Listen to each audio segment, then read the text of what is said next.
अस्सलाम वालेकुम पाकिस्तान। उम्मीद है आप सब खैरियत से होंगे। आज 9 मई को पूरा 1 साल हो गया और सज़ाएं देने की जो रफ्तार है वो वैसी नहीं है जैसी होनी चाहिए थी। अनफॉर्चुनेटली इसमें अदलिया का किरदार बहुत मायने खेज़ है और सहूलतकारी जैसा किरदार है जो बहुत अफसोसनाक है।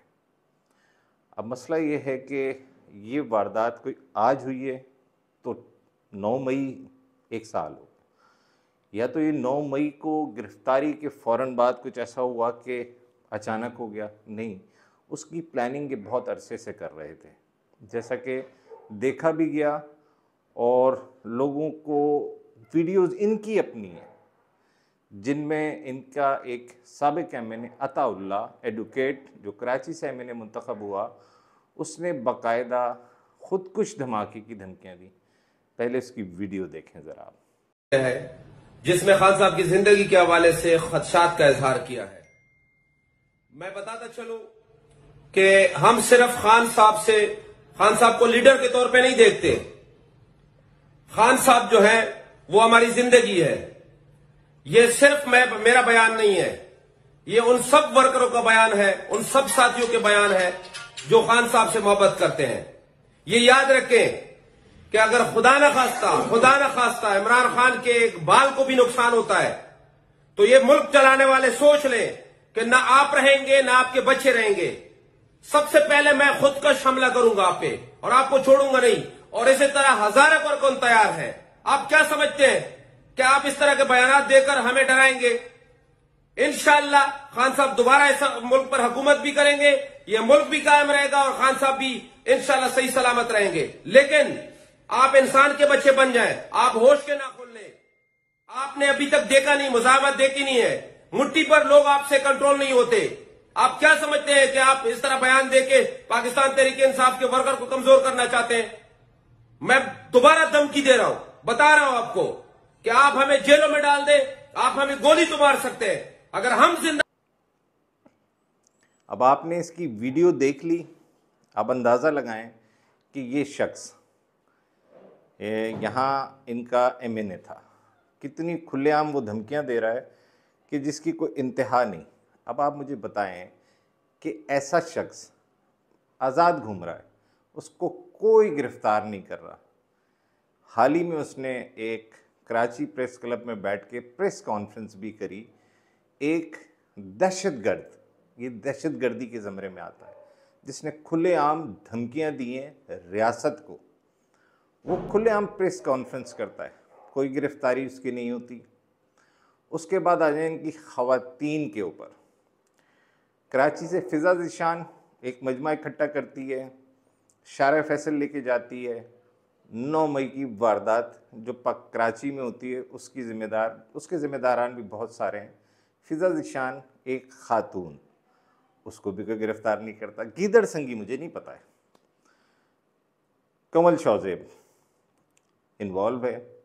इसी तरह शानदाना गुलजार, पाकिस्तान ही नहीं रहेगा इमरान खान के बगैर बकौल उसके। उसको ज़मानत भी मिल जाती है, वो एमएनए भी मुंतखब हो जाती है, गुड हो गया जी। जितने रियासत मुखालिफ अनासर हैं या रियासत को धमकाने वाले अनासर हैं या 9 मई में मुलविस अनासर हैं, उन सबको माशाल्लाह असम्बली में पहुंचा दिया हमारे सिस्टम ने। इसका ज़िम्मेदार कौन? यहाँ एक रस्म चल निकली है कि रियासत को बुरा भला को धमकियाँ दो, गालियाँ दो, इदारों के सरबराहान को गालियाँ दो, सब कुछ करो, धमकियाँ दो। उसके बाद आपको सिस्टम या ये जो हमारा कानून है वो नवाज देता है और आपको असम्बली का मेंबर भी बना देता है, बल्कि अच्छी कोई पोस्ट भी दिला देता है और सिस्टम उसकी मदद कर रहा होता है। जैसे कि अभी आपने देखा फलक जावेद खुलेआम घूम फिर रही है, मौज मस्ती कर रही है, इदारों को ललकार भी रही है, इदारों के सरबराहान को भी वो बुरा भला कह रही है। मतलब हद है। पंजाब पुलिस पंजाब में उसको गिरफ्तार करने से कासिर है। पंजाब की जो गवर्नमेंट है इस वक्त, क्या उसकी सहूलतकारी कर रही है? क्योंकि वो मफरूर जैसी ज़िंदगी बोलती है मैं जीती हूँ उसका बाप झूठ बोलता है बैठकर, उसकी एक बेंच जेल में सनम, वो भी अभी माशाल्लाह उसके साथ भी पंजाब पुलिस टिकटॉक बनाती है, हैं। तो पंजाब पुलिस या पंजाब की गवर्नमेंट, इनकी सहूलत कार हुई ना फिर। उन पुलिस वालों के खिलाफ कोई कार्रवाई हुई? एक ऐसी खातून जो 9 मई के वाकयात में मुलव्विस है, उसके साथ पंजाब पुलिस का रवैया बेहतरीन रवैया जनाब। आपके साबिक सदर साहब अलवी साहब माशाल्लाह रियासत के वो सदर पाकिस्तान के ओहदे से अभी फारिग हुए हैं। वो दहशतगर्दों से मिलते हैं, उन दहशतगर्दों से जो 9 मई के किरदार हैं, अहम तरीन किरदार हैं, वो उनसे जाके वहाँ मुलाकातें करते हैं। ज़बरदस्त, क्या कहने जनाब। ये जो रियासत मुखालिफ अनासिर हैं, सिस्टम उनको नवाज रहा है। तो ये 9 मई की जो मतलब मजम्मत से अगर काम चलाना है तो वो तो सालों चलती रहेगी मजम्मत, और हर साल हम फिर एक और आ जाएगा, फिर हम मजम्मत करेंगे। ये तो सालगिरह मनाने वाली बात हो गई है, बरसी मनाने वाली बात हो गई। बड़ी अजीब सी सिचुएशन है कि पाकिस्तान पे हमला होता है, दहशतगर्द पाकिस्तान पे हमला करते हैं और आज़ादाना घूमते फिरते हैं। एक वज़ीर आला मुंतखब हो जाता है धमकी देने वाला रियासत को, वो अब भी धमकियां देता है रियासत को, वो वज़ीर आला KP के लग जाता है। तो रियासत दहशतगर्दों को नवाज रही है। मैं मेरी समझ में तो ये आ रहा है, किसी को अच्छा लगे या बुरा लगे, लेकिन मेरी समझ में ये आ रहा है कि रियासत दहशतगर्दों को नवाज रही है, जो धमकियां देते हैं, जो इनको डराते हैं, जो इनके ऊपर हमले करते हैं, उनको नवाजते हैं। हाँ, कौन इस सिस्टम को सही करेगा, कौन इस सिस्टम के जड़ों में घुसी हुई इन काली भेड़ों को निकालेगा? ये याद रखिएगा, इनको मुआफ़ करना रियासत के साथ मेरी नज़र में तो गद्दारी है।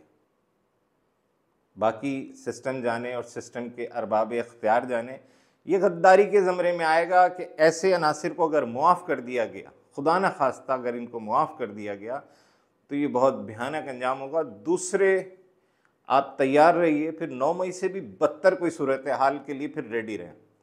इनकी देखा देखी 12 मई एक हुआ था कराची में, जो हिप्पो बैठा हुआ है ना, वो लंदन वाला, उस हिप्पो ने कराया था वो 12 मई। अब वो 12 मई भी जो है, जिस तरह ये बोलते हैं कि जी फौज ने कराया, जबकि सारी किरदार यहाँ हैं, वीडियोस हैं, इन्हीं के लोग इन्वॉल्व हैं। बिल्कुल पिक्चर साफ है कि 9 मई की वारदात PTI इन्वॉल्व है, PTI ने करी, सब PTI ने करा। वो 12 मई का इल्ज़ाम अब वो किसको दे रहे हैं? वो भी फौज को दे रहे हैं। आज उनके लौंडे लपाड़े भी ट्वीट करना शुरू हो गए। हिम्मत बढ़ रही है ना, आप हिम्मत दे रहे हैं, सिस्टम हिम्मत दे रहा है उनको। तो अब आप सोचें, आप किधर खड़े हुए हैं, रियासत किधर खड़ी है, रियासती इदारे किधर खड़े हुए हैं। रियासती इदारों में मुसलसल उंगलियां उठ रही हैं अब आपकी ढील की वजह से। मैं डील नहीं कह रहा, ढील कह रहा हूं। आपकी ढील की वजह से ये जो आपका सिस्टम खराब हो रहा है ना, ये बहुत भयानक नताइज इसके पाकिस्तान के ऊपर लागू कर देगा। हर आदमी दहशतगर्दी करेगा, हर आदमी मारा मारी करेगा, कर भी रहा है। कराची पूरा माफियाज के हाथ में इस वक्त। कराची में कोई गवर्नमेंट नहीं है, मैं मानता ही नहीं है गवर्नमेंट। आधे कराची को पानी मैसर नहीं है। 9 मई की मजम्मत, कराची ने तो 9 मई को वो सब कुछ नहीं किया। मजम्मत भी कराची वाले बहुत करते हैं, कराची में इनका वोट बैंक भी नहीं है, फिर भी आधे कराची को पानी से महरूम करा हुआ है। ज़बरदस्त। लाइट वैसे ही नहीं होती है, गर्मियाँ आ गई हैं। तो भाई ये 9 मई मजम्मती प्रोग्राम तो चलता रहेगा, सालों चलता रहेगा, लेकिन जब तक इसके किरदारों को आप सज़ा नहीं देंगे तब तक कुछ नहीं होगा। एक और 9 मई होगा, हर वाक़यात होते रहेंगे, होते रहेंगे, फिर होते रहेंगे। स्कूलों में इनकी ब्रेन वॉशिंग होती है, कोई रोकने वाला नहीं है। प्राइवेट स्कूलों में ख़ासकर इनकी ब्रेन वॉशिंग होती है। इनकी जो स्कूल्स हैं, इनके सिस्टम जिनको बनाता है, इन यूथिया पैदा कर रहा है वो सिस्टम। गवर्नमेंट उधर तवज्जो नहीं देती। बहरहाल हमारा काम बताना है, हमने बता दिया। अरबाब इख्तियार उस पर अमल करते हैं या नहीं करते, या सिर्फ मजम्मती प्रोग्राम चलाना है। जिंदाबाद, फिर चलता रहेगा। Thank you very much.